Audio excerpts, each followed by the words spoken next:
हाँ, बनाने का वो क्वांटिटी और सेट करना है।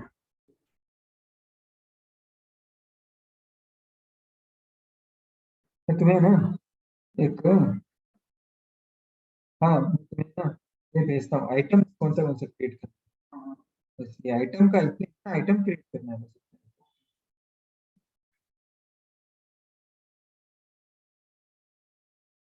मैं भेजाऊंगा 8-10 आइटम है बस। 18 आइटम। हाँ हाँ हाँ हाँ हाँ।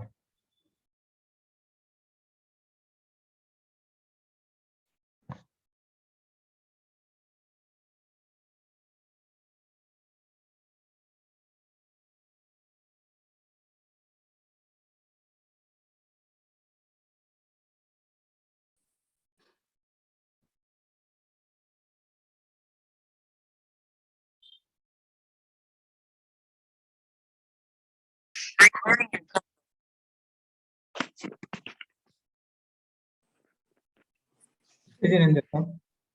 जय जिनेंद्र सर। जय जिनेंद्र।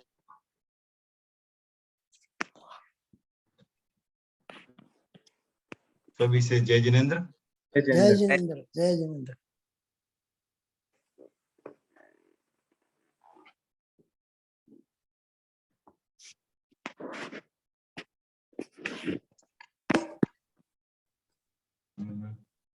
मेरी पुस्तक नीचे रह गई है, मैं लेके आता हूँ, 1 मिनट,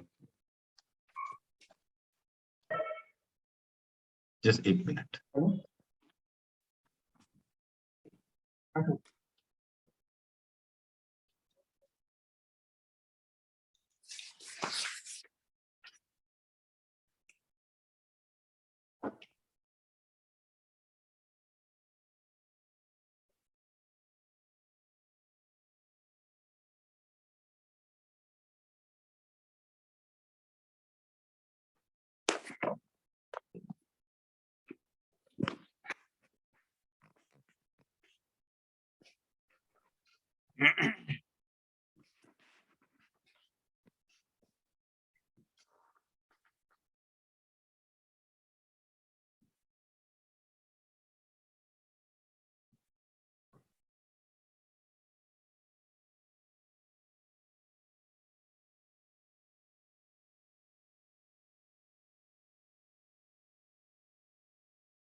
जय जिनेंद्र।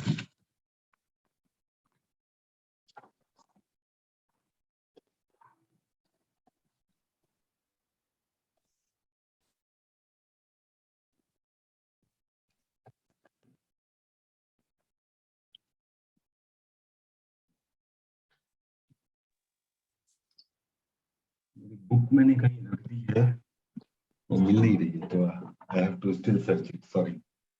तो 1-2 मिनट टाइम लगेगा, मैंने कहीं तो रखी। 2 मिनट दीजिए आप, तब तक आपस में कुछ भी प्रश्न होता है तो करें, मैंने 2 मिनट में।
जय जिनेंद्र अशोक जी।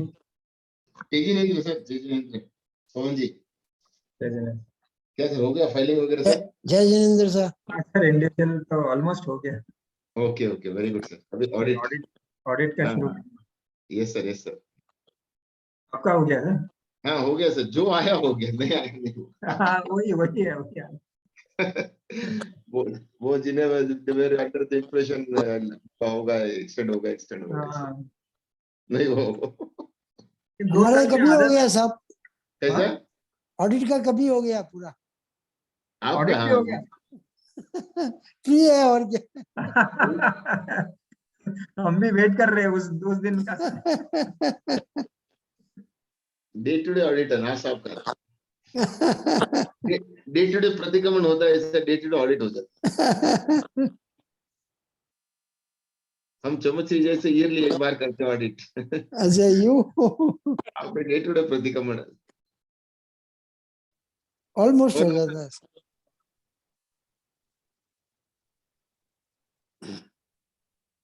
ना सब गुरुदेव आ रहे हैं आप जानूंगा नहीं जरूर नहीं आ रही है। नहीं आ रहे सर? हाल तक तो मालूम नहीं पड़ी है। अच्छा लास्ट में बुलाया है सत्यनारायण बाद में, लास्ट में जनरल अच्छा। में उठू बाबूजी रवाना हुई हाँ हाँ, सत्यनारायण बाद में जिन्हें ओके बुलाया है कि अभी देखो। Okay okay. लेकिन क्या है कि फिर दूसरे गांव में बच जाएंगे ना, तो इसके हिसाब से वो शायद होगा नहीं होगा बोल नहीं सकता। आजू बाजू के दूसरे गांव रामसी जी का गुड़ा है वगैरह है। Correct correct. आप बता रहे हो सर, गुरुदेव रे छापर? हाँ छापर जाऊं मैं, सितंबर में जाऊं सा अच्छा, आफ्टर पोजीशन ओके ओके। जाऊं सा। उन्हें बाद में राजस्थान भी रहूं। कितना दिन सर? 2 महीना? राजस्थान में रहना है करीब महीने पर। दिवाली तक? प्रोग्राम तो है, देखते हैं।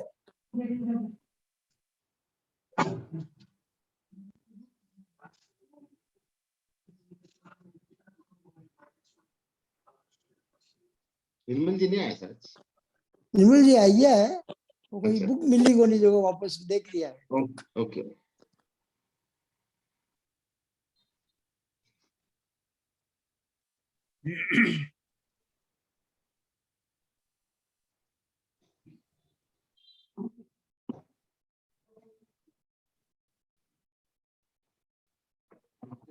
ये ना तो यार रोहित होगा,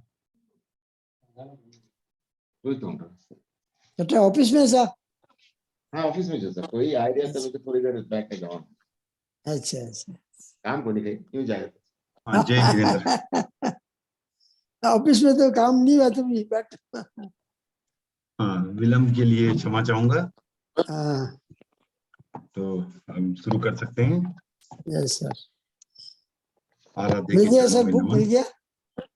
हाँ सर, ओके। आराध्य के चरणों में नमन। टीटीएफ के प्रभारी मुनि डॉक्टर रजनीश कुमार जी के चरणों में वंदन। बेंगलोर में विराजित चारित्रात्माओं के चरणों में वंदन। तो किसी को कोई प्रश्न है पिछली क्लास से तो पहले पूछे।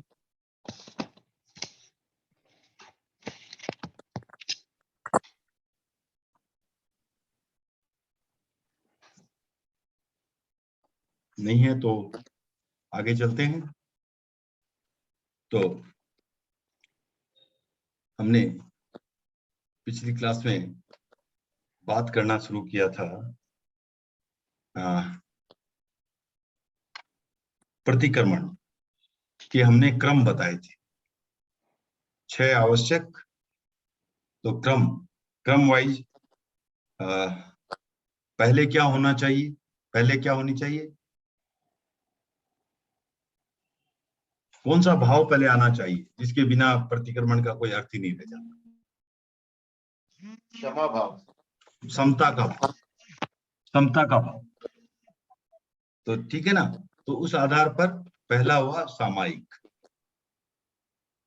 ओके। दूसरा, उसके बाद हम सामायिक समता से क्या होता है, हम गुणों को परख सकते हैं, अच्छे से गुणों को जान सकते हैं और ऐसी स्थिति होती है जब हम गुणों को नमस्कार कर सकते हैं। तो सेकंड होता है गुणों को पितृ जानने के बाद, सामायिक में गुणों को जानते हैं और उसके बाद हम जो है 24 तीर्थंकरों की आराधना करते हैं।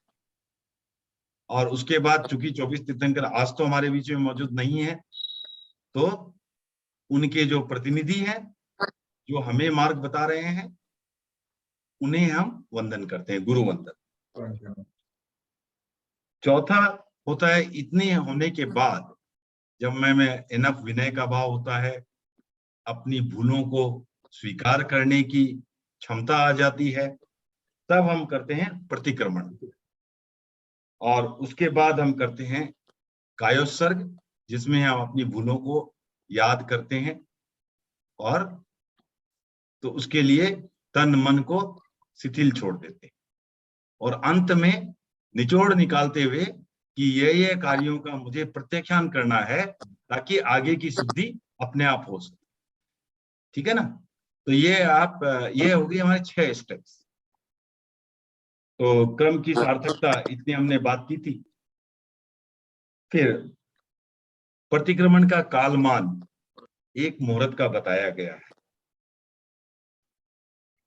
यहाँ ये समझने योग्य बात है कि आगम सूत्रों में प्रतिक्रमण का कितना कालमान होना चाहिए इसकी कोई चर्चा नहीं है।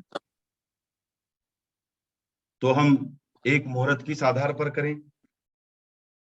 आगम के जो बाद वाले ग्रंथ हैं उसमें अवश्य जो है 1 मुहूर्त का कालमान बताया गया है।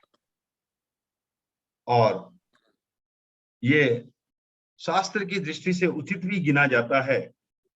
क्यों गिना जाता है? तो अगर ऐसा देखा जाए तो शास्त्रों में छद्मस्त पुरुष, छद्मस्त कौन हुआ बताएं नार साहब, छद्मस्त कौन हुआ? केवली नहीं। हाँ पवन जी, आपसे प्रश्न नहीं था, सॉरी, नो प्रॉब्लम। तो नार साहब, जो छद्मस्त हुआ जो केवली नहीं है, मतलब जो 12वें गुणस्थान तक जो भी है वो छद्मस्त, 13वां 14वां वो हो गए केवल, 12वें गुणस्थान तक सभी छद्मस्त। तो जो छद्मस्त हैं उनकी एकाग्रता, कंसंट्रेशन मैक्सिमम जो है वो अंतर मुहूर्त की होती है।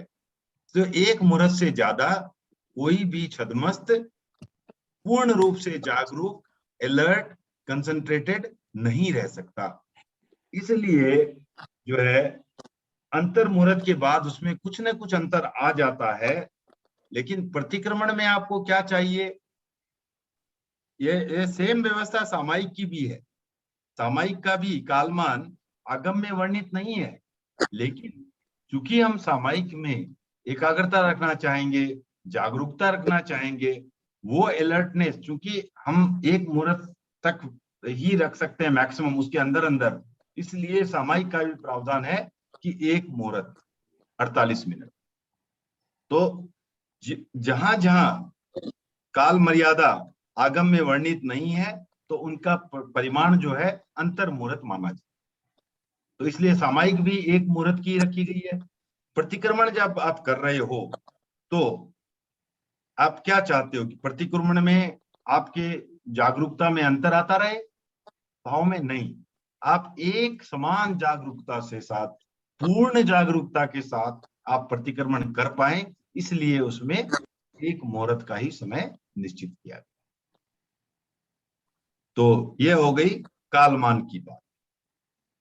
और बहुत से ऐसी भी चर्चा आती है कि प्रतिक्रमण की भाषा पुरानी है, तो उसे जो है हमें नई भाषा में क्यों नहीं लिखा जाता, क्यों नहीं हमारी बोलचाल की भाषा में लिखा जाता। तो जहां तक संभव था आचार्य श्री तुलसी ने प्रयत्न भी किया है, और हमारे पास जो श्रावक प्रतिक्रमण है उसमें काफी जो है बातें हैं वो हिंदी में भी हैं, लेकिन जो मुख्य पार्टियां हैं उनको अभी भी वैसा ही रखा गया है, क्योंकि आप ऐसा समझें कि हर भाषा की भी अपनी सीमा हो, हर भाषा में हर बात नहीं कही जा सकती।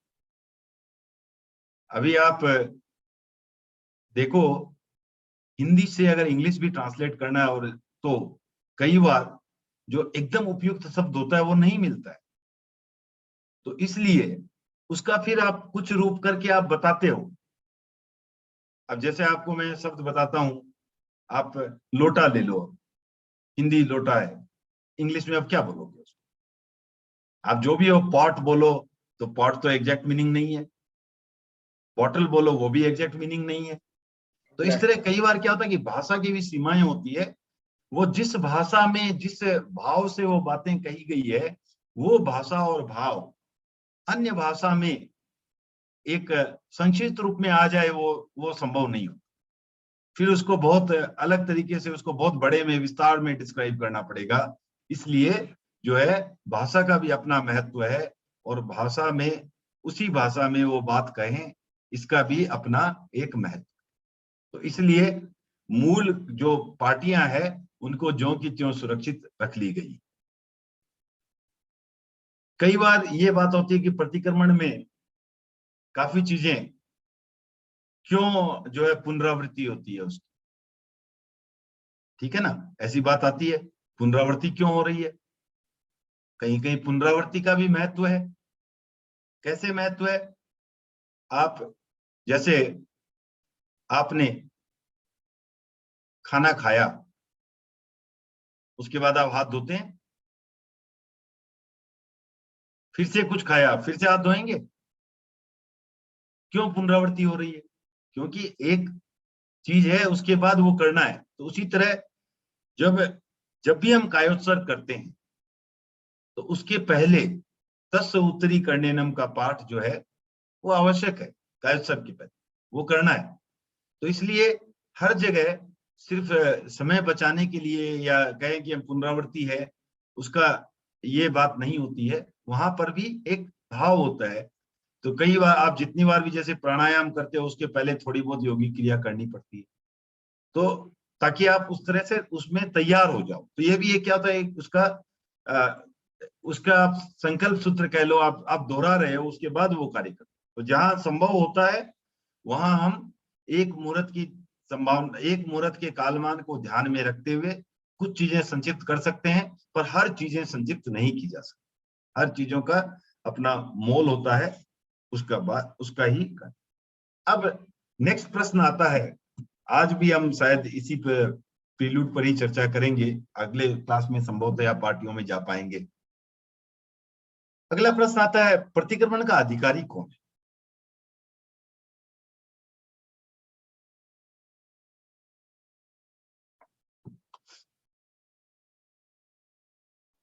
कोई बताए प्रतिक्रमण का अधिकारी कौन है? किसे प्रतिक्रमण करना चाहिए? कोई भी बताएं, लता जी, नार साहब, रचना जी, कोई भी बताएं किसे प्रतिक्रमण करना चाहिए? हाँ लता जी, आपने अनम्यूट किया, बताएं किससे प्रतिक्रमण करना चाहिए? सभी को करना चाहिए, ठीक है। लेकिन प्रतिक्रमण हमने क्या कहा था कि भाई हमारे कोई व्रत में अतिचार लगा है, दोष लगा आचरण में, तो एक राय है लोगों की, जिसने व्रत लिया हुआ है सिर्फ वही प्रतिक्रमण करे। व्रत ही नहीं लिया है मैंने तो क्या प्रतिक्रमण करे? ठीक है, ये एक दृष्टिकोण है, पर यह दृष्टिकोण सही नहीं है। क्यों सही नहीं है? आप ये समझे कि अगर त्याग नहीं भी किया है, अगर हमें मालूम है कि हमने कुछ आचरण गलत किया है, तो क्या उससे हमारी आत्मा मलिन नहीं हुई? आत्मा तो मलिन हुई। तो हम उसकी शुद्धि के लिए प्रतिक्रमण कर सकते हैं। तो ये हमें, तो कोई जरूरी नहीं है कि हमने व्रत में गलती की है उसके कारण ही प्रतिक्रमण किया जाए। ऐसे भी जब हमें आत्मचिंतन का, आत्मनिरीक्षण का मौका मिलता है, तो हम आत्मचिंतन, आत्मनिरीक्षण कर सकते हैं कि ये बात हमारी गलत हुई, तो उसमें शुद्धि संभव, ठीक है ना। तो इसलिए कोई जरूरी नहीं है कि प्रतिक्रमण सिर्फ जो है व्रत लेने वाला ही करे। किसी को कोई प्रश्न है इस बात पर? नहीं, बस वही मैं बोल रहा था कि हर कोई कर सकता है, सही बात है। हाँ, हर कोई कर सकता। तो अब जैसे इसमें प्राचीन आचार्यों ने लिखा है प्रतिक्रमण के बारे में, प्रतिक्रमणम एवं सती दोषे प्रमादतः तृतीय औषध कल्पत्वाद द्विसंध्यम मथवा असति। तो इसका अर्थ यह हुआ कि ये प्रतिक्रमण है जो तीसरी औषधि के समान है। औषधि के 3 प्रकार बताए गए हैं। पहला प्रकार क्या है औषधि का? पहला प्रकार औषधि का एक ऐसी औषधि होती है जो रोग में लेने पर तो लाभ पहुंचाती है, रोग के बिना लो तो हानि पहुंचाती है। ठीक है, समझ में आ गई बात? कोई दवाइयां होती है ना जो अगर आपको रोग है तो लिया तो आपको ठीक करती है, बिना रोग के लिया तो वो नुकसान करती है। तो हो गई पहली प्रकार की औषधि। दूसरी प्रकार की औषधि होती है जो क्या होता है, रोग के बिना, तो वो रोग है तो उसको ठीक करती है, लेकिन रोग के बिना न तो लाभ करती है ना हानि करती, कुछ भी नहीं करती। रोग नहीं है तो कोई बात नहीं। अब जैसे एग्जाम्पल्स भी इसके ले ही सकते हो आप। जैसे मान लो आप विटामिन के इंजेक्शन ले रहे हो, अगर आपका ऑलरेडी विटामिन है तो वो नुकसान करना शुरू कर देगी।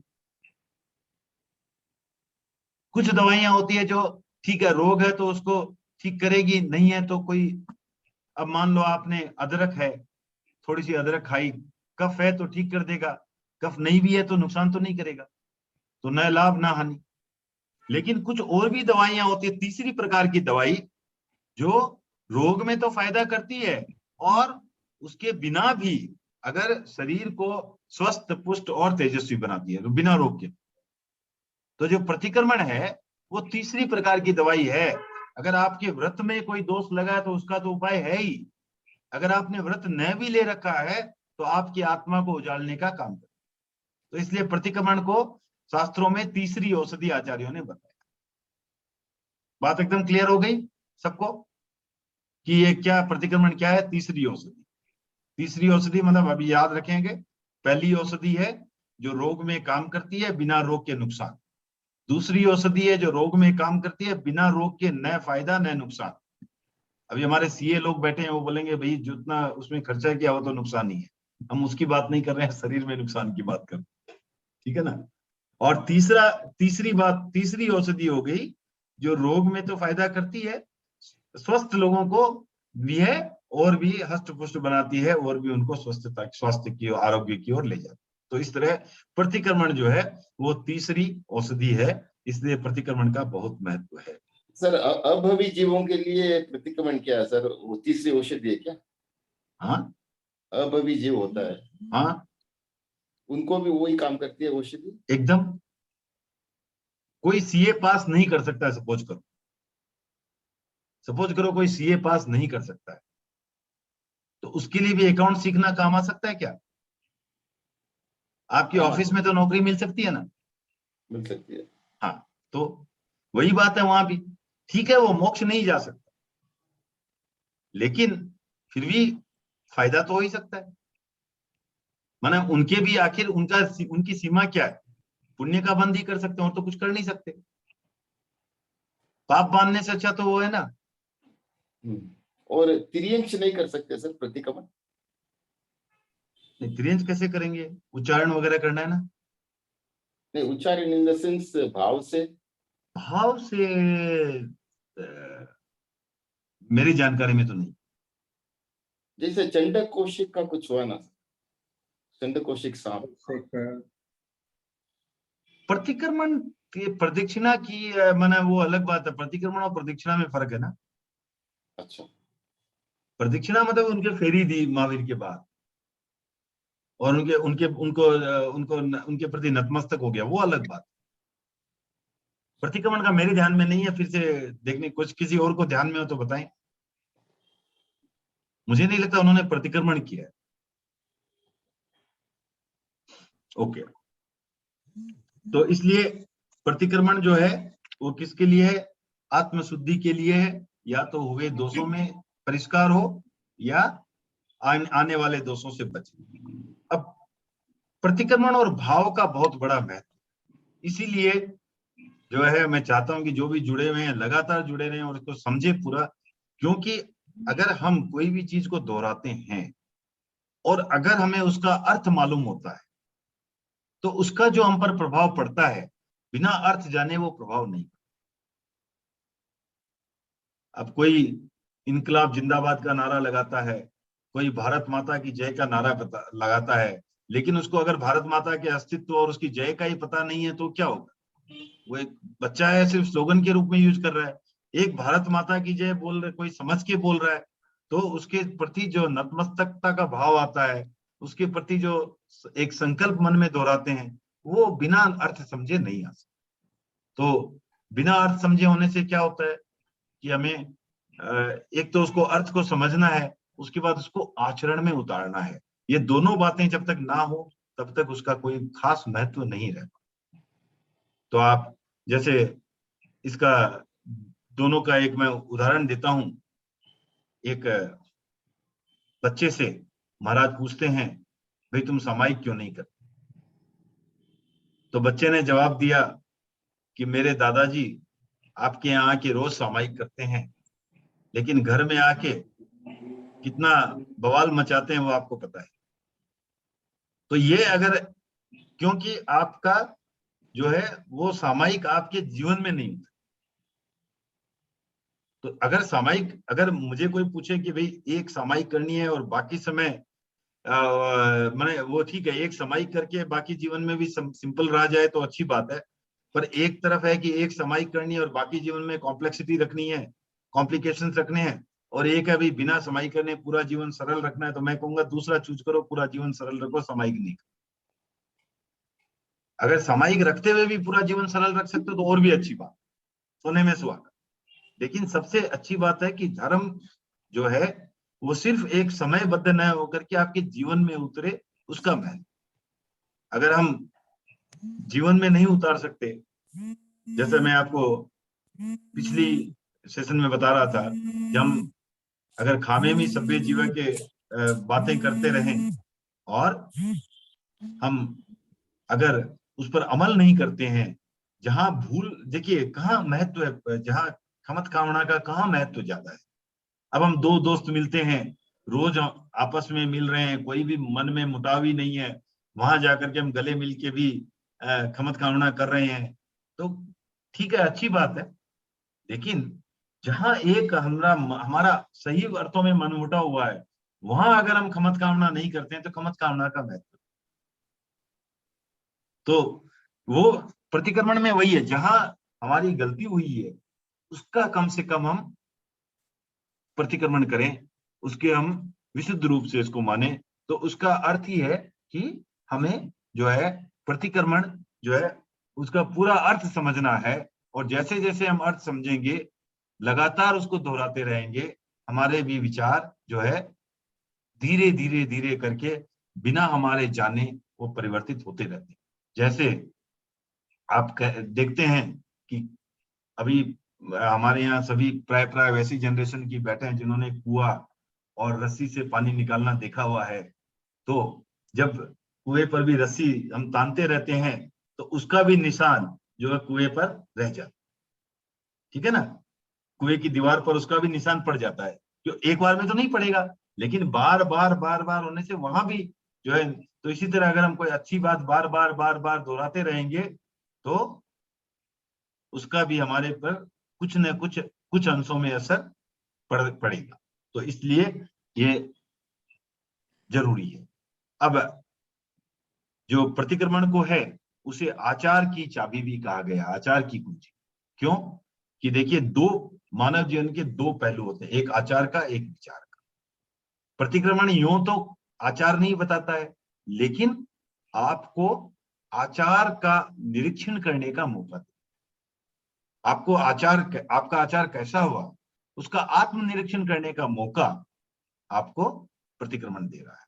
तो इसलिए, और प्रतिक्रमण में और क्या है, आपको कितने प्रकार के अतिचार अर्थात आचार में दोष हो सकते हैं उसका आप जो है उसकी आप पुनरावृत्ति करते, तो उससे आपको यह भी पता चलता है कि कैसा आचार नहीं करना चाहिए।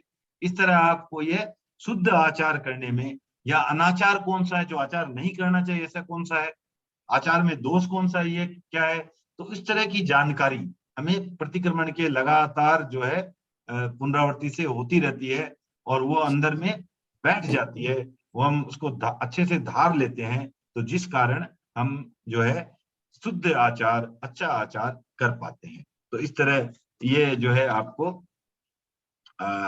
आज हमने जो चर्चा की, जो प्रतिक्रमण के बारे में, क्यों करना चाहिए, किसे करना चाहिए इत्यादि की बातें आज यहीं समाप्त होती है। और आगे अब हम थोड़ा संबोध लें, ठीक है? किसी को इसमें कोई प्रश्न है तो पूछे।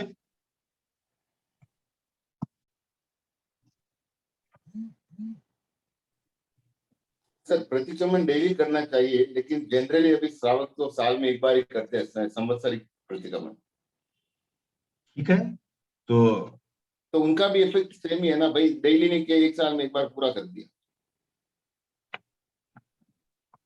वो देखिए, जिसको जितना करेंगे आप उतना फायदा होगा। बस अब आप उसमें आपको, अब मैं बोलूंगा डेली क्या, एक बार जन्म के समय कर लिया, एक बार मरने के पहले कर लूंगा, खत्म,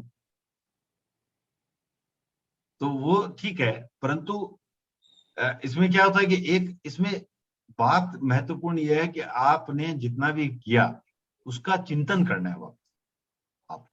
तो मे बी अगर डेली संभव नहीं हो रहा है तो एटलीस्ट मंथली एक बार शुरू करें। दिन में 2 बार भी करना पड़ता है सर। हाँ, डेली 2 बार है वैसे तो, परंतु बोल रहा हूँ कि आप शुरू तो करें कहीं, बराबर। ठीक है ना? तो ऐसा है, अगर आपको, तो ये है कि जो भी हमारे में, अब आपको ऐसा ऐसा बोला जाए, कोई ऐसा भी हो सकता है बोले भाई साल में एक बार नहा लें, रोज नहाने का क्या फायदा? कुछ लोग है दिन में भी 2 बार नहाते हैं, तो वो तो ये आत्मा का स्नान है। अब मैं बोलूंगी भैया क्या फर्क पड़ता है, ऐसे ही तो कल तो फिर मेला होना ही है, आज कौन नहाए, कल देखेंगे, कल देखे भैया, वो तो है। ऐसे भी लोग हो सकते हैं कि बहुत कम नहाते हैं, ऐसे भी होते हैं, रोज रोज का ध्यान रखते हैं। तो ये तो कोई बात नहीं है, ये आपकी समझ की बात। लेकिन शास्त्रों में विधान वही है कि 2 बार दिन में करना चाहिए। अब जितना हमारे लिए प्रैक्टिकली संभव है, प्रैक्टिकली भी संभव कब होता है, जब हम उस पर चिंतन करते रहते हैं, तब प्रैक्टिकली संभव नहीं होता है। और जब हम करने शुरू करते हैं तो हो सकता है कि हमारे जीवन में इतना रच बस जाए कि हमें लगे कि ठीक है, इसमें कोई दिक्कत ही नहीं है, ठीक है ना? जैसे हम रोज नहाते तो है ना, उसमें भी आधे घंटे लगते ही है ना। अब नहा करके पहुंचना, कपड़े चेंज करना, आधे घंटे उसमें भी लगते हैं। कपड़े धुलते हैं, उसमें भी टाइम लगता है। तो सब चीज में टाइम लगता ही है, तो इसमें भी हो सकता है कि हमें अभी तो मैं भी नहीं करता हूं, तो इसलिए आपको मैं अपना व्यक्तिगत अनुभव शेयर नहीं कर सकता। मुझे भी पवन जी का धन्यवाद जो उन्होंने इस टॉपिक पर बोला कि इसमें होना चाहिए, तो हो सकता है कि हमें भी इसमें कुछ प्रेरणा मिले और आगे हम करने लगे। तो करेंगे तभी हमें उसका अनुभव होगा, तभी हमें पता चलेगा कि उसमें क्या सार है क्या नहीं, राइट? ठीक है, तो हम बात कर रहे थे श्रावक संबोध की, और जिसमें एक जो टॉपिक था मैंने पिछली बार छोड़ दिया था, आज भी छोड़ूंगा, क्योंकि आज प्रतिक्रमण की काफी चर्चा हो गई है, तो मैं बीच में लेने का प्रयास करूंगा। अभी हम थोड़ा सा सिंपल में जाते हैं। तो हमने क्या पढ़ा? हमने पढ़ा कि पहले देखा कि जो अस्तीय ग्राम का यक्ष मंदिर था, वहां पर जो है महावीर ध्यान मग्न रहते हैं, और वहां पर शूलपाणी नामक देव ने, शूलपाणी नामक यक्ष ने काफी उपद्रव किए, और उस उपद्रव में जो थोड़ी आधी नींद आधी जाग, तंद्रा की सी स्थिति महावीर की आई, उसमें उन्होंने 10 महास्वप्न देखे, और सबके सब 10 फलित हुए। उनमें से मैंने लास्ट टाइम 10 महास्वप्न क्या थे वो बताए थे, उनका अर्थ भी बताया था। तो उनमें जो चौथा महास्वप्न था उसमें 2 मालाएं थी, और उन 2 मालाओं में एक बड़ी थी एक छोटी थी, और जो स्वप्न का अर्थ करने वाले थे, स्वप्न प्रवक्ता उत्पल, जो पार्श्वनाथ के अनुयायी थे, उनको ये चौथा जो है स्वप्न समझ में नहीं आया, तो उनकी जिज्ञासा पर महावीर ने स्वयं इसकी जो है बात बताई, इसका विवरण बताया, इसका डिटेल्स बताए। तो उन्होंने कहा कि जो बड़ी माला है वो साधु महाव्रत के समान है, और जो छोटी माला है वो अणुव्रतधारी के समान। तो इस तरह जो अगार धर्म, जो घर छोड़ करके अनगार धर्म के अधिकारी बन सकते हैं वो बने, और शेष के लिए जो है अगार धर्म है वो कल्याणकारी है। क्योंकि भक्ति और शक्ति में संतुलन रहना चाहिए। यथा जितनी शक्ति है उतनी ही भक्ति की जा सकती है, लेकिन जितनी भी भक्ति करो, एक चीज महत्वपूर्ण है कि आस्था में कमी नहीं। धर्म में आस्था वैसी ही रहे, धर्म में पूर्ण आस्था है तभी यथाशक्ति तथा भक्ति की बात आती है।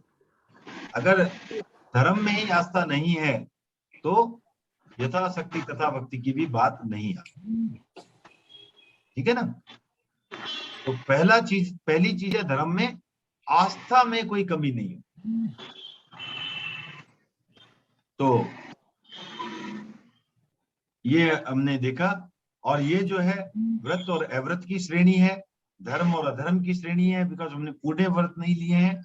और इस श्रेणी में जो भी मानव आते हैं वे श्रवणोपासक और श्रावक कहलाते हैं। श्रवणोपासक क्यों? क्योंकि वह श्रवणों अर्थात साधुओं की उपासना करते हैं, उनके उपासक है इसलिए श्रवणोपासक। और जो शास्त्रों का ज्ञान है उसका श्रवण करते हैं, इस आधार पर वो श्रावक कहलाते हैं। तो वो श्रवणोपासक और श्रावक कहलाते हैं। फिर हमने जो है आगे चलते हैं आज। तो ये लास्ट में जो दोहा लिया था हमने लास्ट टाइम, जिन शासन के अविभाज्य अंग है श्रावक, मति से गति से जिनमत के सदा प्रभावक, शासन की उन्नति में निज उन्नति देखें और निज उन्नति में शासन उन्नति आ देखें। तो यह जो है जिन शासन अर्थात तीर्थंकरों द्वारा जो शासन की स्थापना हुई है जैन धर्म की, वो जैन शासन, वो जिन शासन है। उस जिन शासन में 4 तीर्थ होते हैं, साधु, साध्वी, श्रावक और श्राविका। तो ये जो श्रावक हैं वो जिन शासन के अविभाज्य अंग है। अगर वो भी ना रहे तो जिन शासन जो है पूरा नहीं होता। इसलिए जिन शासन के अविभाज्य अंग है, इसे अलग नहीं कर सकते जिन शासन से आप श्रावक को भी। मति से गति से अर्थात ज्ञान से और आचरण से, मति से अर्थात ज्ञान से और आचरण से वो जिन मत के मतलब जिन शासन का जो मत है, तीर्थंकर के जो मत है, उसके जो शासन है उसके प्रभावक रहे। और वो शासन की उन्नति में स्वयं की उन्नति मानते हैं और स्वयं की उन्नति में शासन की उन्नति मानते हैं। तो इस तरह जो है ये हमारे श्रावक हैं। और कई बार ऐसा प्रश्न भी आता है, मन में विकल्प उठते हैं। तो एक बार ऐसा हुआ कि धर्म संघ में सिर्फ धनाढ्य लोगों की सुनी जाती। ऐसा कोई प्रसंग आचार्य तुलसी के सामने जो है कलकत्ता प्रवास के दौरान राम कुमार जी श्रावगी एक श्रद्धाशील श्रावक थे, तत्व को जानने वाले श्रावक थे। उन्होंने रखा कि गुरुदेव ऐसा क्यों कि धनाढ्य लोगों को महत्व क्यों दिया जाता है? तो आचार्य श्री ने जवाब दिया कि धर्म संघ में अपने अपने स्थान पर सबका महत्व है।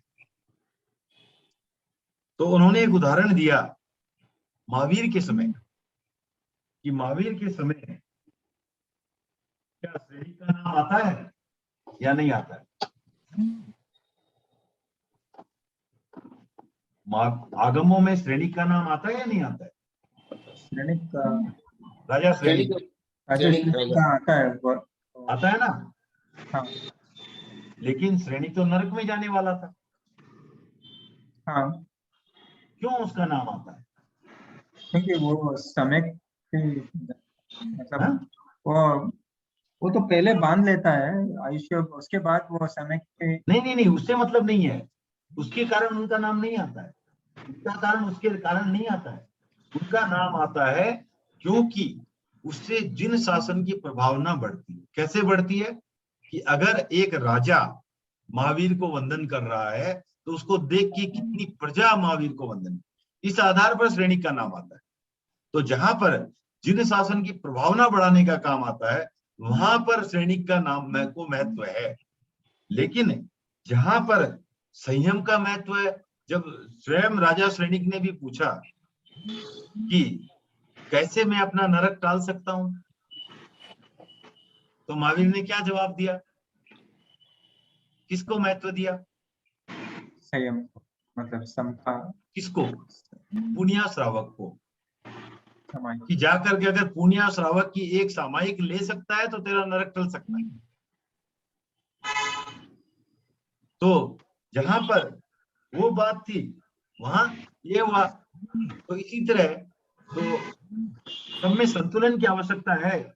जिन शासन की प्रभावना अगर बढ़ाने का लक्ष्य है तो उसमें कुछ इस तरह की बातें भी सम्मिलित होती है। और हमारे तो ऐसे भी उदाहरण आते हैं। कालुगणी के समय की एक घटना है जब श्रावकों को ये भी अधिकार था कि वो किसी अगर कोई साधु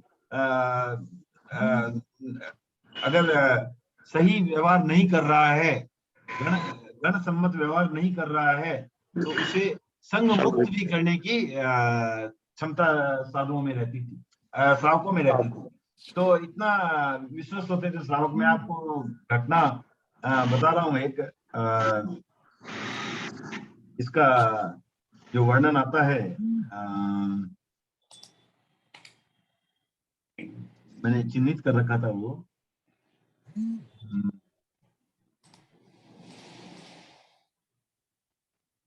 तो मैं नाम भूल गया हूं उनका।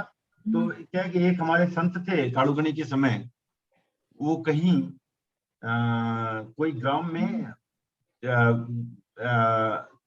जो प्रवास कर रहे थे और उनका जो चातुर्मास था वो कहीं दूसरी जगह घोषित हुआ।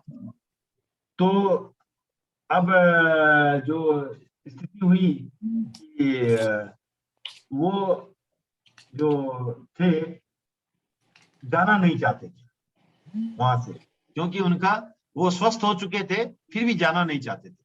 जब भी उनको पूछा जाता, क्योंकि ये जो जहां वो रुके हुए थे वहां पर थोड़ा सा थोड़ी सी क्या बोलते हैं कि जीवन में सरलता थी, कुछ चीजों की उपलब्धता समझ लो, कैसे भी हो।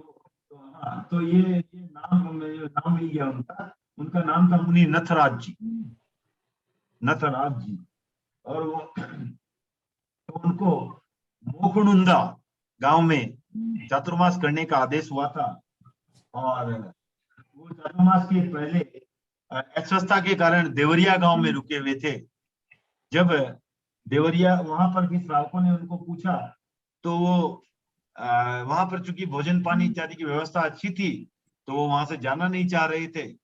तो श्रावकों ने पूछा, बार बार पूछा, तो कुछ श्रावक से वहां गए और पूछा तो उन्होंने बोला कि भाई कुछ समय बाद विहार करने का विचार है, अभी तो नहीं बैठे। तो उनके जब श्रावकों ने जोर दिया तो वो वहां से जो है विहार करने का ढोंग करने लगे और उन्होंने ऐसा दिखाया जैसे उनके पांव लड़खड़ा रहे। विहार का ढोंग किया और कहा कि पांव लड़खड़ा रहे हैं। तो जो ये देख करके वहां के जो प्रमुख श्रावक थे देवरिया के जुहार मलजी बोरदिया, उन्होंने कहा कि अगर महाराज आप मोखनुंदा पधारते हो तो हम आपकी सेवा करेंगे, और यदि आपकी इच्छा वहां चातुर्मास करने की नहीं है तो संघ के जितने भी पुस्तक पन्ने हैं यहाँ कृपया करके छोड़ दें और उसके बाद आपको जहां इच्छा चलेगा। तो ये सुन करके जो वो सीधे वो साधु जो थे नथराज जी, वो मोखनुंदा चले गए। और बाद में जब कालुगणी को इस घटना का पता चला तब उन्होंने पूरी परिषद के बीच में बोरदिया जी के कार्य की भूरी भूरी प्रशंसा की थी और उनको बधाई दी थी कि ये जो है श्रावक भी हमारे जो हैं वो धर्म संघ की रक्षा के लिए एक स्तंभ है। तो अब श्रावक अब आगे चलते हैं कि श्रवणोपासना से क्या लाभ है, ये अगले अगली बातें जो आती है इसमें, श्रवणोपासना से क्या लाभ है। तो श्रवणों की समुपासना श्रवणोपासक नाम, शास्त्रों का श्रोता सजग श्रावक नाम ललाम। तो जो श्रावक है वो क्या है, श्रवणों की उपासना करता है, इसीलिए उसका नाम श्रवणोपासक है। और शास्त्रों का सजग श्रोता है, इसलिए इसका नाम श्रावक है। और ललाम का अर्थ होता है उत्तम, उत्तम, सुंदर, अच्छा। तो ये नाम ललाम, तो श्रावक जो है उत्तम नाम है। अब आगे आगे फिर आता है, फल उपासना का श्रवण, मिले श्रवण से ज्ञान, फिर विज्ञान विवेचना उससे प्रत्याख्यान। तो उपासना का फल क्या है कि हम अच्छी बातें सुनते हैं, श्रवण। तो उपासना का फल है श्रवण। तो सुनने का क्या फल है, श्रवण का क्या फल है कि हमारे ज्ञान में वृद्धि होती है। तो मिले श्रवण से ज्ञान। और फिर क्या होता है कि ज्ञान का फल क्या है कि उसके हम विशिष्ट ज्ञान को प्राप्त करते हैं, विवेचन करते हैं, उस पर विवेचना होती है। ज्ञान नहीं तो विवेचना कैसी होगी, ज्ञान है तभी विवेचना होगी, विवेचना होगी तो विज्ञान आपका विशिष्ट ज्ञान हो गया। और उससे क्या होता है, अगर जैसे ही हमारा ज्ञान विशिष्ट हुआ तो हम क्या करेंगे, उसको उपयोग में लाएंगे। और हमारे ज्ञान में उपयोग लाने का अर्थ, क्योंकि ज्ञान होगा तब आप समझोगे कि क्या हे है क्या उपादेय, राइट। तो अगर जैसे ही ज्ञान होगा, आप हे और उपादेय में, हे मतलब क्या हुआ, जो छोड़ने योग्य है। तो जो छोड़ने योग्य है वो समझे बिना आप क्या छोड़ोगे। तो जब ये ज्ञान विशिष्ट रूप से आप में आ गया, आप परख करने लगे कि ये छोड़ने योग्य है, ये आचरण करने योग्य है, तो उससे क्या होगा, आप जो है प्रत्याख्यान कर पाओगे। तो इसलिए कहा गया है, फिर विज्ञान विवेचना उससे प्रत्याख्यान। तो प्रत्याख्यान होगा उससे। अब प्रत्याख्यान करने से क्या होगा, प्रत्याख्यान का फल क्या है, प्रत्याख्यान का फल है संयम, समता का भाव। प्रत्याख्यान किया तो आपको संयम आया, आपने संयम आया। और संयम से क्या होगा, संयम का अर्थात क्या हुआ, संवर, अर्थात अनाश्रव, अर्थात कर्मों के आने को रोका आपने। तो संयम से होगा अनाश्रव। और अनाश्रव के का फल है तप, अर्थात निर्जरा। और तप का क्या फल है, तप का फल वही हुआ व्यवधान, व्यवधान अर्थात निर्जरा। तो मैंने पढ़ा नहीं है, संयम प्रत्याख्यान से हो आश्रव अवरोध, तप वो दाने निर्जरा उससे अंत शोध, ततः अतुल एकाग्रता अक्रिय बने अयोग, शाश्वत सिद्धि उपासना से 10 बोल अमोघ। तो संयम से प्रत्याख्यान, प्रत्याख्यान से आश्रव का अवरोध अर्थात संवर हुआ। और उससे हमारा जो क्या है, जो तप, उसका फल है तप। और तप का फल है व्यवधान, अर्थात वो है कर्मों का विच्छेद। व्यवधान अर्थात हुआ कोई भी चीजों का टुकड़े होना, छंद छंद होना, छिन्न भिन्न होना। तो इस तरह इससे कर्मों का विच्छेद, कोई जो विच्छेद होना, ये व्यवधान। और उसका व्यवधान, कर्म जब इतने हल्के हो जाते हैं तो क्या होते हैं, हम अक्रिया की ओर चले जाते हैं, अयोग की ओर चले जाते हैं, योग की भी आवश्यकता नहीं रहती। और अक्रिया का फल है सिद्धि, क्योंकि आप देखते हो अयोगी केवली गुणस्थान, मतलब उसके बाद सिद्धि। तो योग से अयोग की तरफ चले जाते हैं और तो इससे सिद्धि होती है। तो श्रवणों की उपासना में ये 10 बोल जो है वो सार्थक 10 बोल हैं। ठीक है, इसमें किसी को कोई प्रश्न है? इसमें हम एक और तरीके से भी देख सकते हैं जहां पर कारण कार्य की व्यवस्था भी बैठती है। कौन सा है?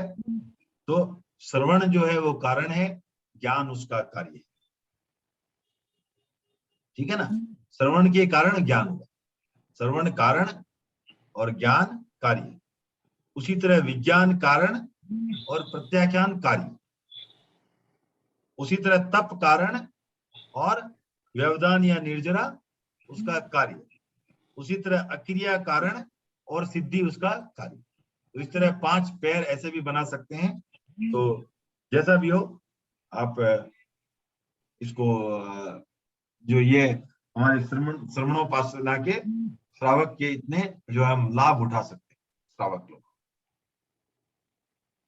फिर तुंगिया नगरी निवासी श्रावकों की संकथा, भगवती की वाचना से मिटे मानस की व्यथा। गहन जिज्ञासा भरे वर प्रश्न श्री गौतम करे, समाधान प्रदान श्री भगवान वचनामृत झरे। तो ये इस का वर्णन जो यहाँ पर सांकेतिक रूप में गुरुदेव तुलसी ने ये बात कही है, तो इसका पूर्ण विवरण जो आता है वो भगवती में आता है कि तुंगिका नगरी में एक बार भगवान पार्श्वनाथ की परंपरा के कुछ स्थविर वहां आए और वहां के जो तत्वज्ञ श्रावक थे वे उनका प्रवचन सुनने गए।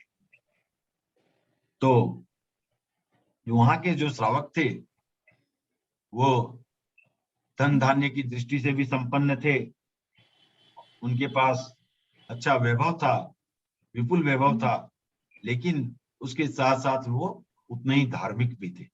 धर्म में भी उनकी पकड़ अच्छी थी और वो कह सकते हैं कि केवल अर्थ संग्रह में ही नहीं रहते थे, विसर्जन में भी विश्वास रखते थे। वे तत्वज्ञानी थे। निग्रंथ प्रवचन अर्थात जैन शास्त्रों में उनकी जो है अटूट आस्था थी। तो जब ये पार्श्वनाथ जी के परंपरा के स्थविर वहां आए तो तुंगिका नगरी के श्रावक उनके पास गए। तो जो साधु आए थे उन्होंने उन्हें चातुर्याम धर्म का उपदेश दिया। चातुर्याम धर्म का अर्थ कोई बता सकता है? अशोक जी, चातुर्याम धर्म क्या हुआ? साधु संत श्रावक और श्राविका। नहीं, गलत उत्तर। रचना जी। सर ये जो 5 महाव्रत है उसमें ब्रह्मचर्य और परिग्रह को एक माना गया था। अपरिग्रह, अपरिग्रह उसको एक माना गया था। वो तो चार जब 4 ही सिर्फ महाव्रत थे तो उसको चातुर्याम धर्म की संज्ञा दी गई। तो उन्होंने, क्योंकि पार्श्व के समय अगर आपको पता हो ऋषभ और महावीर सिर्फ ये समय में हम 5 महाव्रत मानते हैं, बाकी दूसरे से 23वें तीर्थंकर तक जो है 4 महाव्रत ही माने जाते हैं और ब्रह्मचर्य जो है अपरिग्रह का ही हिस्सा माना। तो इस तरह तो भगवान पार्श्वनाथ के समय चूंकि चातुर्याम धर्म की परंपरा थी तो उन्होंने चातुर्याम धर्म का उपदेश दिया। श्रावकों के मन में कुछ जिज्ञासाएं उभरी। उन्होंने पूछा कि बनते संयम का क्या फल है, तपस्या का क्या फल? तो वहां उन्हें जवाब मिला कि संयम से संवर होता है अर्थात अनाश्रव होता है और नए कर्म जो है वो जुड़ने से रुकते हैं, और तपस्या से पूर्व संचित कर्मों की निर्जरा। तो ये 2 काम हो गए, दोनों अच्छे काम है। तो पहला काम है कि जो कचरा आ रहा है उसे रोकें, दरवाजा बंद कर दिया और झाड़ू भी लगा रहे। दरवाजा बंद करना हो गया आपको अनाश्रव और झाड़ू लगाना हो गया कि हो गया तप या निर्जरा। तो ये जो है तप से जो है पूर्व संचित कर्मों का की निर्जरा होती है, व्यवधान हो। तो श्रावकों को अपनी इस जिज्ञासा का समाधान तो मिला, लेकिन उससे एक प्रतिप्रश्न फिर खड़ा हुआ कि यदि संयम का फल अनाश्रव और तप का फल निर्जरा है तो देवलोक में किस कारण से उत्पन्न होता है? कोई देवलोक में उत्पन्न क्यों होता? तो उनकी जो है 4 स्थविरों ने जो है अलग अलग जवाब दिए। पहले ने कहा जो कालिक पुत्र थे, उन्होंने कहा कि पूर्वकृत तप से देव देवलोक में उत्पन्न होते। जो पुराने जो किए हुए तप हैं, क्योंकि हम जानते हैं कि उनसे पुण्य का भी बंध होता है साथ निर्जरा के साथ साथ, तो उस कारण हम तो जानते हैं ये बात, तो उस कारण से वो देवलोक में उत्पन्न। एक ने कहा कि पूर्वकृत संयम से देव देवलोक में उत्पन्न होते हैं। एक ही बात, पूर्वकृत संयम जो है, पहले का जो संयम किया हुआ है, उससे देवलोक में उत्पन्न होते हैं। ये मेहिल ने कहा, आनंद रक्षित कहते हैं कि कर्म की सत्ता से देव देवलोक में उत्पन्न होते हैं। वो भी यही सही बात है, सभी बातें सही है। और चौथे जो काश्यप थे, उन्होंने कहा आसक्ति के कारण देव देवलोक में उत्पन्न जो है, इसी प्रकार आसक्ति उसके कारण जो है, चारों के उत्तर अलग अलग थे, पर सबको मिला करके जो है उत्तर समाहित होता था। जब गणधर गौतम को इस बात का पता चला, तो उन्होंने महावीर से पूछा कि क्या बनते, ये जो 4 स्थविर हैं, क्या इन श्रावकों की बात उत्तर देने में समर्थ हैं? तो उन्होंने, और क्या जो उत्तर उन्होंने दिए हैं वे सही है? महावीर बोले, हाँ गौतम, वो उनके उत्तर सही है और वे जो है उनके उत्तर देने में सक्षम हैं। और मैं भी यही कहता हूं कि देवलोक में उत्पन्न होने के 4 कारण हैं: पूर्वकृत संयम, पूर्वकृत तप, कर्म की सत्ता और आसक्ति। तो इस तरह जो है तुंगिका नगरी के श्रावकों का जो है सांकेतिक वर्णन यहाँ पर गुरुदेव ने किया है। तो यहाँ से यही देखना है कि श्रावक भी जो होते हैं कितने जिज्ञासु होते हैं, और वो ज्ञान पिपासु होते हैं, और जिज्ञासा से ही हमें समाधान मिल सकता है। धनराज साहब कुछ कहना चाहेंगे? हाँ, थोड़ा ये आसक्ति के बारे में क्लियर कीजिए, थोड़ा आसक्ति के बारे में थोड़ा क्लियर कीजिए। हाँ, तो आसक्ति यहाँ तो इसमें सूत्र में तो इससे ज्यादा क्लियर नहीं है कुछ भी, लेकिन मुझे जो लग रहा है कि अगर आसक्ति नहीं होती तो पूर्ण रूप से अनासक्त होते, राइट? हाँ, तो फिर वो उस स्थिति में क्या वो देवलोक का बंधन करते? किस चीज में आसक्ति है जिससे वो देवलोक में गए? ये यहाँ पर वर्णन नहीं आया है, संसार में ही समझूंगा मैं तो इसको। नहीं, संसार में आसक्ति होगी तो फिर देवलोक कैसे जाएगा आदमी? वो तो आसक्ति छूटेगी तो ही जाएगा। संसार में आसक्ति छूटेगी तो ही देवलोक जा सकता है। धर्म के प्रति आसक्ति हो सकती है, संयम के प्रति आसक्ति हो सकती है, उसके कारण से। हाँ, ये भी हो सकता है। हाँ,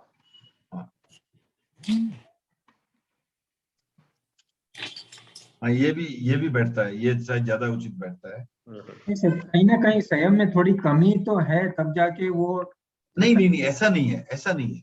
संयम में कमी नहीं, वो भी मैं भी सोच रहा था, धनराज जी का मंतव्य सही है शायद। धर्म कमी नहीं है, कमी होने से बाल तक बोल सकते हैं, बाल तक वाले भी जाते हैं।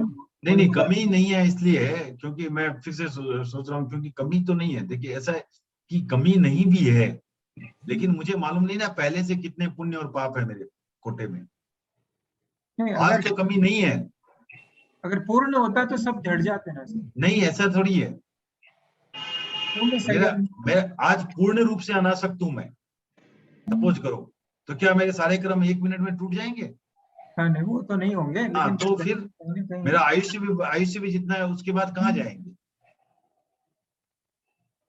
वो तो फिर कर्म बंद रह गए, इसीलिए बोल सकते। हाँ, कर्म रह गए इसीलिए। हाँ, तो इसीलिए वो धर्म में ही आसक्ति समझ में आ रहा है, क्योंकि धर्म में आसक्ति के बिना शायद ये भी सही है कि देवलोक का बंधन ही नहीं हो। क्योंकि चौथा कारण जो बताते हैं वो बाल तप बताते हैं कि बाल तप करते हैं, वो भी देव बनते हैं। हाँ, बाल तप तो ठीक है, वो तो श्रावकों का तप हो गया। सम्यक्त्वी तो होना ही पड़ेगा ना।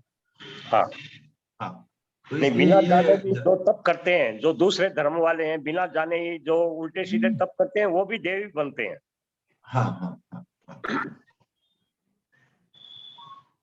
ठीक है, इस पर फिर से मैं एक बार भगवती में देखने का प्रयास करूंगा, अन्यथा हम लोग एक बार ऑफलाइन चर्चा कर लेंगे धनराज जी, फिर नेक्स्ट टाइम इसका और भी वर्णन कर सकते। ठीक है साहब? हाँ हाँ, तो वे सही पॉइंट है। बाकी तीन तो क्लियर है। कर्म की सत्ता है, तभी जब कर्म की सत्ता ही नहीं है तो देवलोक क्या, वो तो सिद्ध होंगे। पूर्वकृत तप और पूर्वकृत संयम, तो उसके बिना पुण्य का बंधन नहीं होगा। अगर पुण्य नहीं है तो देवलोक में जाएंगे ही नहीं। तो ये तो है, चौथी बात सिर्फ आसक्ति वाली है, उसका थोड़ा क्लैरिफिकेशन होना चाहिए, वो करेंगे।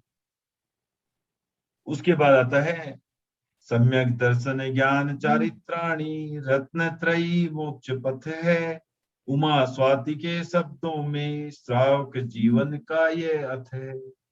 तो सम्यक दर्शन, ज्ञान और चारित्र, तो ये रत्न त्रयी, ये तीन रत्न जो है ये मोक्ष पथ है। तो मोक्ष के कितने रास्ते हैं अशोक जी? मोक्ष मार्ग हाँ, चार है। कितने रास्ते हैं? 4।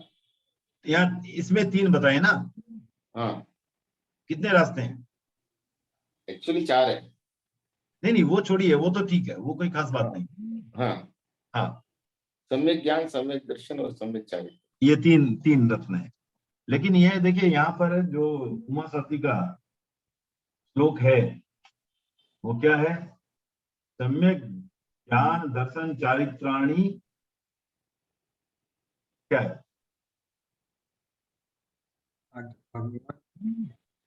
मोक्ष मार्ग है। इसका अर्थ क्या हुआ? ये संस्कृत का श्लोक है। इसका अर्थ सम्यक दर्शन ज्ञान और चारित्र मिलके एक ही रास्ता है मोक्ष का, 3 नहीं है। 3 रास्ते का मतलब क्या हुआ कि अगर मान लो यहाँ से मुझे एमजी रोड जाना है, के 3 रास्ते हैं। कबन रोड से भी आ सकता हूँ, कस्तूरबा रोड से भी आ सकता हूँ, ब्रिगेड रोड से भी आ सकता हूँ। तो मुझे कोई विकल्प है ना मेरे पास? यहाँ विकल्प नहीं है, नहीं चाहिए। तीनों मिला करके एक रास्ता है, ये समझें। नहीं तो क्या लिखा होता? नहीं तो मोक्ष मार्गाणी लिखा होता। मोक्ष मार्ग है मतलब एक ही मार्ग है, या मार्ग है तो पुल्लिंग है तो मोक्ष मार्गा लिखा होता। बट मोक्ष मार्गा नहीं, मोक्ष मार्ग है, मतलब एक रास्ता है वो। समझ गए बात? तीनों मिला के। तीनों मिला के एक ही रास्ता है, 3 रास्ते नहीं है। नहीं तो तो इससे क्या, हम तो सिर्फ सम्यक दर्शन रख लेंगे बस हो गया? नहीं, सिर्फ सम्यक ज्ञान नहीं, सिर्फ सम्यक चारित्र नहीं, तीनों है तभी उसका महत्व है। सम्यक दर्शन भी है, सम्यक ज्ञान भी है, सम्यक चारित्र नहीं है तो वो भी 0 है। समझ गए ना? सीए करने के लिए तो 3 रत्न क्यों बोलते? जैसे सीए करने के लिए अकाउंटेंसी, टैक्सेशन और एक सब्जेक्ट बताओ, ऑडिटिंग। ठीक है ना, मुझे इतना ज्ञान नहीं है फिर भी अपने अंदाज से बता रहा हूं। ये तीनों क्या 3 रास्ते हैं सीए बनने के? तीनों मिला के सीए बनने का रास्ता है।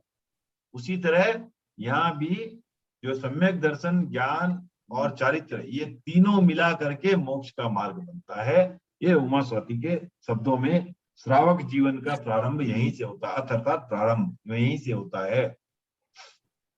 तो ये जो है कहीं कहीं हमारे इसमें कोई ये नहीं है। उत्तराध्ययन सूत्र में 4 भी बताए गए हैं, सम्यक दर्शन, ज्ञान, चारित्र और तप। तो ठीक है, कोई उसमें कोई विरोधाभास नहीं है। ये तब भी हम एक आचरण का हिस्सा ले सकते हैं, तो इस तरह उसमें कोई आपत्ति नहीं है।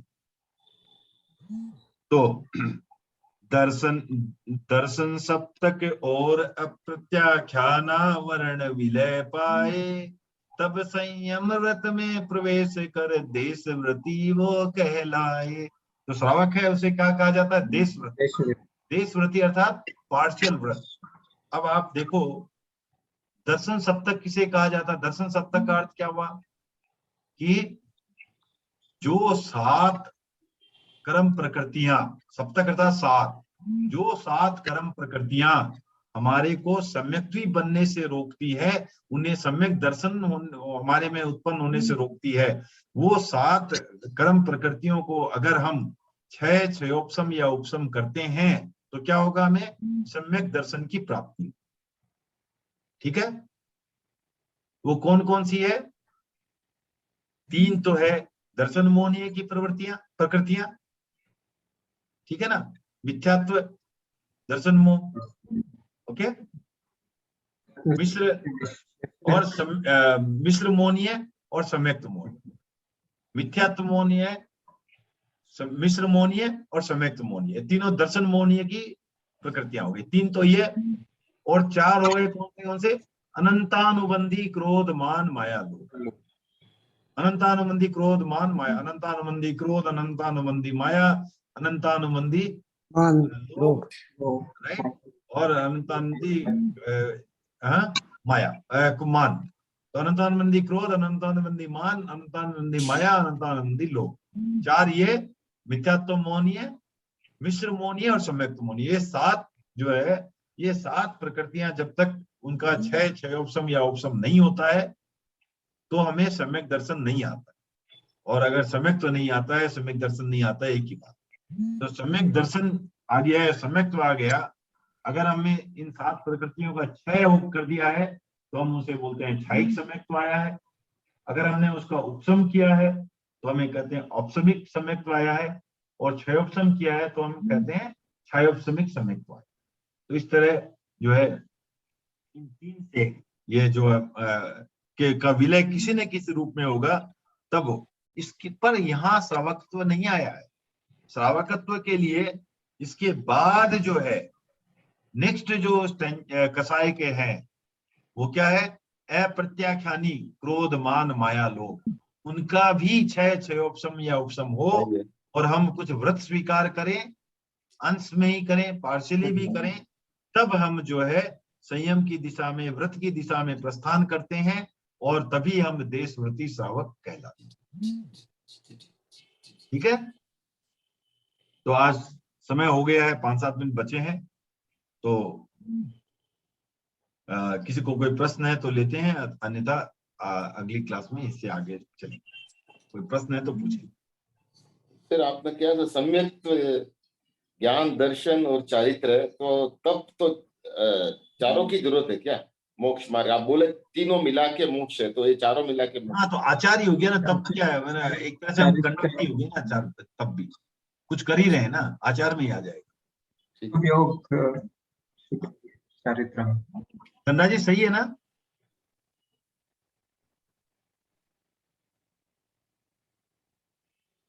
म्यूट है। हाँ ठीक है एकदम।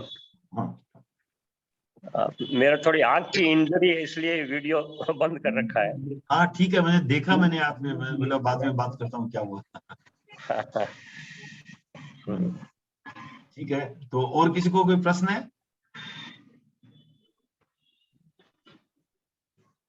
सर प्रतिक्रमण के बारे में कुछ हाँ। हम लोग वो 48 मिनट्स में कंप्लीट करना, मतलब भावों से पूरा रीड करना है, उसको पूरा समझना, वो नहीं होता है तो नहीं, आप पहले समझ लो ना, बाद में प्रतिक्रमण शुरू करना। किसी की कैपेसिटी इतना फास्ट करने की नहीं, आप समझ लोगे उसके बाद तो आप फास्ट भी समझ आएगा आपको, कोई दिक्कत नहीं है। और उसमें भी प्रावधान है, क्या 48 मिनट से स्पिल कर सकता है, वो भी प्रावधान है, वो सब आएंगे, बात करेंगे। लेकिन मेन है आपका, अगर आप अगर नहीं समझ रहे हो तो फायदा नहीं है ना उसका, ठीक है ना, आपको समझ होनी चाहिए। मीनिंग नहीं समझे तो फिर वो दिमाग में नहीं बैठेगा क्या है। मीनिंग होगा ही नहीं ना, आपको अंदर से नहीं आएगा वो, बस वही बात है। हाँ। इसीलिए आचार्य प्रभु ने आपको किया था। आपको ऑफिस आपसे कुछ गलती करता हूँ, फिर आपको आपके ऑफिस में जाके बोलता हूँ, can't you listen, I am saying you sorry. तो ये मैंने कहा सॉरी बोलना हुआ, क्योंकि मुझे मालूम नहीं है, किसी ने बोला। अब जैसे क्या होता है, कई बार आप मान लो बच्चे हैं, बच्चे को किसी को बोल दिया जाके, वो उससे लड़ाई कर लिए, भाई जाके सॉरी बोल के आ, तो वो आपसे डरता है, वहां जाके सॉरी। तो ये क्या, वो क्योंकि उसको सॉरी का मतलब नहीं मालूम है, उसको कुछ भी नहीं मालूम है, वो आपने कहा कर दिया, लेकिन उससे क्या अंदर के भाव नहीं जुड़ेंगे? अंदर के भाव तभी जुड़ेंगे ना। आज आज कोई भी कार्य करता हूँ, मान लो मैंने किसी चीज का प्रत्याख्यान भी किया, अगर मैं समझता ही नहीं हूँ प्रत्याख्यान किया तो मैं पालूंगा कैसे? आप सिंपल सा चीज सोचो, मैंने बोला कि भाई मैं निरपराध प्राणियों की हिंसा नहीं करूंगा। अगर हिंसा ही नहीं मालूम मुझे क्या होती है, तो कहां से हिंसा नहीं करूंगा?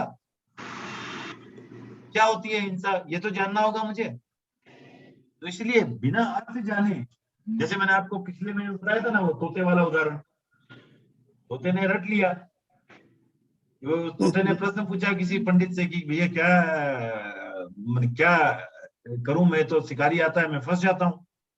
तो उसने बोला मंत्र याद कर लो, शिकारी आएगा, दाना डालेगा, जाल बिछाएगा, जाल में फंसना मत। वो रट लेता है उसको पूरा एकदम, मैंने बैठ करके एग्जाम के पहले जो प्रिपरेशन होता है ना रात वाला, उस तरह का कर लेता है। सुबह सुबह फिर वो एग्जाम हो जाता है, आ जाता है, वो शिकारी आ जाता है, शिकारी आता है, दाना डालता है, जाल भी बिछाता है, और वो जाके उसमें फंस भी जाता है, और फंसे हुए भी वही गा रहा है, शिकारी आएगा, दाना डालेगा, जाल बिछाएगा, जाल में फंसना मत। तो वैसे ज्ञान का क्या फायदा? आपको फायदा अगर लेना है तो आपको निश्चित रूप से जो है उस पर अमल करना होगा, उसको समझना होगा।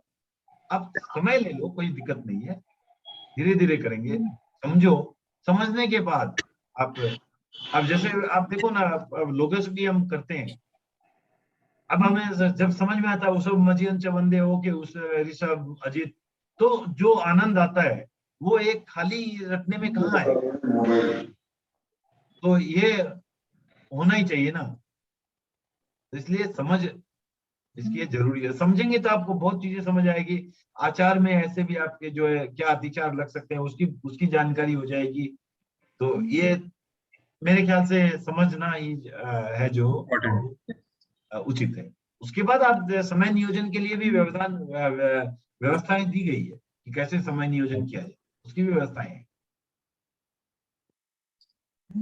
और किसी को कोई प्रश्न? हाँ वनीता। अंकल, जैसे अभी आपने खमत खामने के बारे में आपने बताया था, जैसे खमत खामना अपने जैसे जीवित है तब अपने किसी के साथ करते हैं तब तो ठीक है, चलो मरने के बाद किसी को अपने खमत खामना करते हैं तो उसका कोई मतलब, कैन यू एक्सप्लेन, लाइक कुछ है इफेक्ट उसका या नहीं? है, इतना तो है कि अपने अपने मन की तो शुद्धि, अपने आत्मा की तो शुद्धि हुई। वो हम ऐसा मान के करते हैं कि वो जहां कहीं भी है उनके प्रति हमारी जो गलती हुई है उसके लिए हम क्षमा मांगते। तो कहीं तो है, कहीं तो है।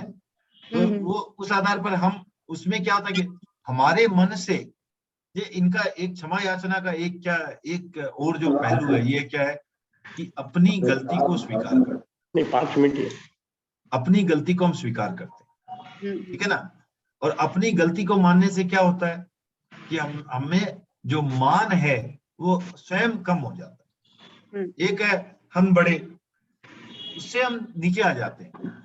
उस जो एक क्या बोलते हैं अभिमान रूपी हाथी पर जो बैठे हैं, वहां से हम नीचे उतर जाते हैं। तो कम से कम हमारा तो उतना कल्याण हुआ।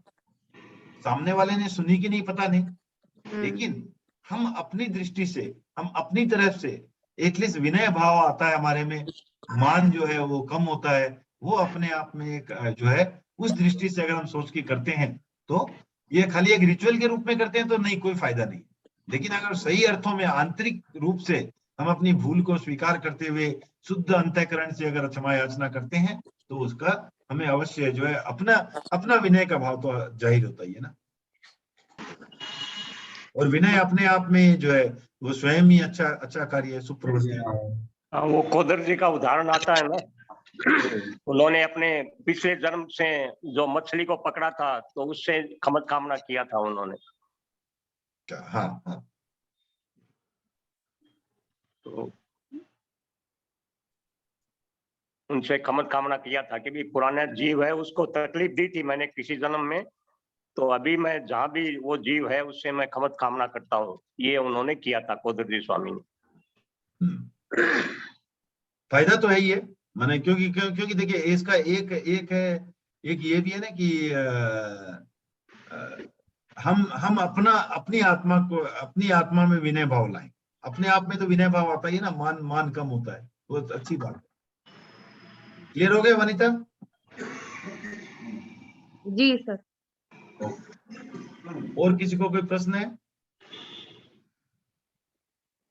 तो ठीक है, आज इतना ही रखते हैं। अगर बताने में कुछ भूल हुई हो तो खमत कामना, मिच्छामि दुक्कडम।